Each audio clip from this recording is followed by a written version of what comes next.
যাদের লিবিডো অনেক ছোট, রোগা, পাতলা, চিকন এবং যাদের শরীরে টেস্টোস্টেরনের মাত্রাও অনেক কম, স্ট্রেংথ অনেক কম, বিয়ে করতে ভয় পাচ্ছে, পার্টনারকে খুশি করতে পারছে না, তাদের জন্য কিন্তু এই ভিডিওটি ভীষণ ইম্পর্ট্যান্ট একটা ভিডিও। কারণ এই ভিডিওতে আমরা 10টা কেগেল এক্সারসাইজ সম্পর্কে জানবো, যে 10টি কেগেল এক্সারসাইজ আপনার সমস্ত রকম শারীরিক যে দুর্বলতা সেগুলোকে কিন্তু নিষ্কাশন করবে, আপনাকে বানাবে ভিতর থেকে শক্তিশালী। তো বন্ধুরা চলুন 10টি কেগেল এক্সারসাইজ ব্যায়াম শিখে নেই, যে 10টি কেগেল এক্সারসাইজ ব্যায়াম করতে আপনার সর্বমোট আপনার 10 মিনিট সময় ব্যয় হবে প্রতিদিন, আর এই 10 মিনিটে আপনি নিজেকে কিং তৈরি করতে পারবেন। তো চলুন শুরু করা যাক। Number one exercise hip bridge. এই হিপ ব্রিজটি করার জন্য আপনাকে কি করতে হবে? হিপ ব্রিজটি করার জন্য সিম্পলি আপনি ফ্লোরে শুয়ে পড়ুন। ফ্লোরে শুয়ে পড়ার পরে আপনি পা দুটোকে এইভাবে ভাঁজ করে নিন, আর এবং নিচে থেকে কোমরটাকে উপরের দিকে এভাবে তুলতে থাকুন। গ্লুটের নিচে প্রেসার দিন, প্রেসার দিয়ে লোয়ার অ্যাবডোমেন শো আপনার পেলভিক মাসলটাকে উপরের দিকে ঠেলে তুলুন। এইভাবে যখন করবেন একটা জিনিস মাথায় রাখবেন, হাত দুটো কিন্তু আপনার বডি ওয়াইজ সোজা থাকবে, পা দুটোকে এইভাবে ভাঁজ করে রাখবেন এবং আপনি যখন এই এক্সারসাইজটা করবেন চেষ্টা করবেন 30 থেকে 40 সেকেন্ডের কমে না করা। 30 থেকে 40 সেকেন্ড এক্সারসাইজটা করা একদমই বাধ্যতামূলক।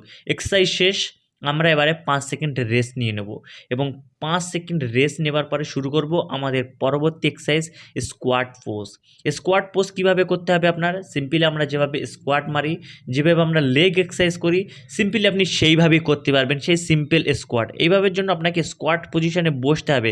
আপনি কিন্তু আপনার গ্লুটটাকে মাটিতে ঠেকাতে পারবেন না, আপনি এইভাবে বসবেন, হ্যাঙ্গিং ওটা কিন্তু ঝুলে থাকবে, আপনার পেছনটা আপনার হিপটা আপনার কিন্তু ঝুলে থাকবে, ওটা কিন্তু মাটিতে টাচ করবে না বা ফ্লোরে টাচ করবে না।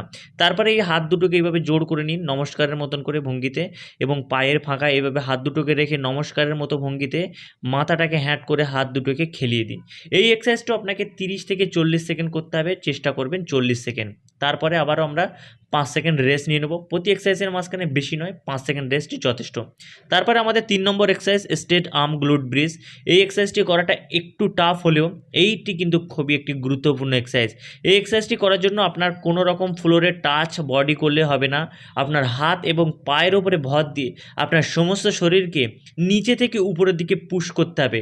এটার জন্য আপনার লোয়ার অ্যাবডোমেন, আপনার গ্লুট এবং আপনার পেলভিক মাসলকে একটু বেশি জোর দিতে হবে। আপনি যদি এই এক্সারসাইজটি ভালোভাবে 40 সেকেন্ড পারফর্ম করতে পারেন, আপনার পেলভিক মাসল কিন্তু শক্তিশালী হবে। আর যাদের পেলভিক মাসল শক্তিশালী তাদের কিন্তু প্রিমেচিওর ইজাকুলেশন হয় না, অর্থাৎ তাড়াতাড়ি কিন্তু বাহির হয়ে যায় না। তো আপনি পেলভিক মাসল শক্ত করার জন্য এই এক্সারসাইজটা 40 সেকেন্ড সম্পূর্ণ করুন। তারপরে আবারও আমরা প্রথমের মতো 5 সেকেন্ড রেস্ট নিয়ে নেব। 5 সেকেন্ড রেস্ট নেওয়ার পরে আমাদের পরবর্তী এক্সারসাইজ চাইল্ড পোজ ভেরিয়েশন। এই চাইল্ড পোজ ভেরিয়েশন আমরা করব। চাইল্ড পোজ ভেরিয়েশন করার জন্য আপনাকে কী করতে হবে? সর্বপ্রথম আপনি পুশ আপের ভঙ্গিতে ধরে নিন, নিজেকে একদম পুশ আপ যেভাবে করে সেইভাবে আপনি পজিশনটা করে নিন। তারপরে এবার একটু মুভ করতে হবে আপনার, সামনের থেকে পিছনের দিকে আসবেন। সামনের থেকে পিছনের দিকে আসার সময় আপনি কিন্তু হাঁটুটাকে ফ্লোরে টাচ করতে পারবেন। তারপর শরীরটাকে আপনি পিছনের দিকে টেনে আনবেন, আনার পরে সব শক্তি দিয়ে সামনের দিকে পুশ করবেন। এইভাবে যখন আপনি করবেন আপনার লিবিডো কিন্তু বাড়তে থাকবে এবং আপনার পুশ করার ক্ষমতাও কিন্তু বেড়ে যাবে, শরীরে বাড়বে টেস্টোস্টেরনের মাত্রাও। তো এই এক্সারসাইজটা আপনারা 30 থেকে 40 সেকেন্ড করবেন এবং এক্সারসাইজ করার সময় একটা জিনিস খেয়াল রাখবেন যে আপনি 30 থেকে 40 সেকেন্ডের মাঝখানে কখনোই রেস্ট নেবেন না। তারপরে আমরা 5 সেকেন্ড রেস্ট নিয়ে নেব এবং রেস্ট শেষ করার পরে আমরা আমাদের পরবর্তী যে এক্সারসাইজ বাটারফ্লাই হিপ থ্রাস্ট, এই এক্সারসাইজটা আমরা করব। এই এক্সারসাইজটা আপনারা দুইভাবে করতে পারেন, যেটি স্ক্রিনে দেখাচ্ছে, যে হাত দুটোকে মাথার পিছনে রেখে আপনি চাইলে হাত দুটোকে সাইজে সোজাসুজি লম্বালম্বি রেখে দিতে পারেন। এবং এই এক্সারসাইজটি করার সময় একটা জিনিস মাথায় রাখবেন, আপনার যতটুকু সম্ভব ততটুকুভাবে পাটা ফাঁকা করবেন, যতটা আপনি পারবেন। হয়তো অনেকেই পা ফাঁকা করতে ততটা প্রথমে পারবে না, কিন্তু চেষ্টা করবেন পাটা বেশি ফাঁকা করার, কারণ এটিতে কিন্তু আপনার পেলভিক মাসল খুব ভালোভাবে স্ট্রেচিং হয়ে যাবে এবং পেলভিক মাসল যত শক্তিশালী হবে তত আপনার লিবিডোর সাইজ বাড়বে, তত লিবিডো উন্নতি করবে, তত ভিতর থেকে আপনি শক্তিশালী হবে আর প্রিমেচিওর ইজাকুলেশনও কিন্তু চলে যাবে। তো এই এক্সারসাইজটা আমরা 40 সেকেন্ড শেষ করব। শেষ করার পরে আবার আমরা 5 সেকেন্ড রেস্ট নিয়ে নেব এবং 5 সেকেন্ড রেস্ট নিয়ে নেওয়ার পরে আমরা আমাদের পরবর্তী এক্সারসাইজ কোবরা, এই কোবরাটি শুরু করব।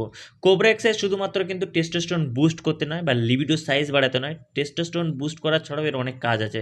যেমন হাইট গেইন করতে বা উচ্চতা বাড়াতেও কিন্তু এই এক্সারসাইজটি ভীষণভাবে সাহায্য করে।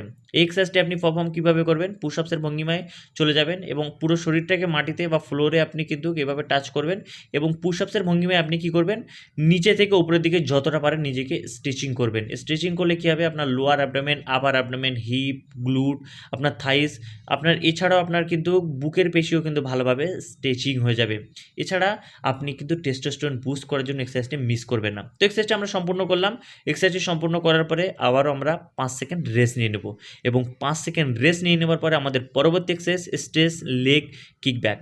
এই এক্সারসাইজটি কিন্তু আপনারা জিমে হয়তো অনেক সময় যারা জিম করে থাকবেন, পায়ের মাসলটাকে বা পায়ের পেশিটাকে আরও বেশি শক্তিশালী করার এবং ভিজিবল করার জন্য আমরা এক্সারসাইজটি করে থাকি। এক্সারসাইজটি করার জন্য আপনি সিম্পলে এইভাবে এই পজিশনে আপনি নিজেকে নিয়ে নেবেন। তারপরে আপনার হাতের উপরে প্রেশার দিয়ে একবার এক একটি পাকে আপনি কিকব্যাক করবেন, পিছনের দিকে লাথি মারবেন। যেভাবে ঘোড়া, গরু পিছনের দিকে লাথি মারে, সেইভাবে আপনাকে পিছনের দিকে লাথি মারতে হবে বা পাটাকে খেলিয়ে টান করে রাখতে হবে।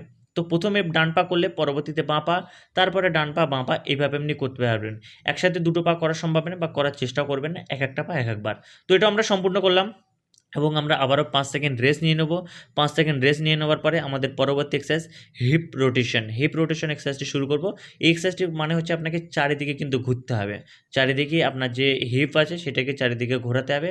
এটিতে কিন্তু আপনি দেখতে পাচ্ছেন যে সামনের দিক থেকে পেলভিক মাসলটাকে কীভাবে এক্সট্রেচ হয়ে যাচ্ছে। এইভাবে পেলভিক মাসলটা কত সুন্দরভাবে একটা পেলভিক মাসলের যে কাজ সেটা কিন্তু বেড়ে যাচ্ছে। তো এটি করার জন্য আপনাকে চারিদিকে ঘুরতে হবে এবং হাত দুটো কিন্তু সামনের দিকে খেলিয়ে রাখতে হবে, না কিন্তু আপনার বডি সেইভাবে প্রেশার পাবে না। হয়তো এটি আপনার কষ্ট হতে পারে হাত দুটো সামনের দিকে সবসময় খেলিয়ে রাখার জন্য, কিন্তু চেষ্টা করবেন হাত দুটোকে সামনের দিকে খেলিয়ে রাখার। আপনি যখন একবার বসে উঠছেন, যাদের ওয়েট বেশি বা যাদের পেটে চর্বি বেশি তাদের হয়তো একটু কষ্ট হতে পারে, তারা সেক্ষেত্রে হাত সাপোর্ট দেবে প্রথমে, কিন্তু পরবর্তীতে আর দেবে না। তো আবারও আমরা 5 সেকেন্ড রেস্ট নিয়ে নেব, নিয়ে আমাদের পরবর্তী এক্সারসাইজ বাটারফ্লাই শুরু করব। বাটারফ্লাই করার জন্য সিম্পলি সবাই বাটারফ্লাই এক্সারসাইজটা জানে এবং আমি আপনার ব্যায়ামে অনেকবারই জানিয়েছি বাটারফ্লাই এক্সারসাইজ করার জন্য, কারণ এটি কিন্তু খুব সুন্দরভাবে আমাদের পেলভিক মাসলটিকে স্ট্রেচ করে, পেলভিক মাসলকে শক্তিশালী করে। আপনার পায়ের বুড়ো আঙুল দুটো হাত দিয়ে চেপে ধরুন, হাত দিয়ে চেপে ধরে জাস্ট বাটারফ্লাই যেভাবে পাখা মেলে, যেভাবে ডানা মেলে, সেইভাবে কিন্তু আপনি নিজের পা দুটোকে মনে করুন যে প্রজাপতির ডানা, সেইভাবে মেলতে থাকুন। তো এই এক্সারসাইজটা আপনি কিন্তু 40 সেকেন্ড সম্পূর্ণ করবেন।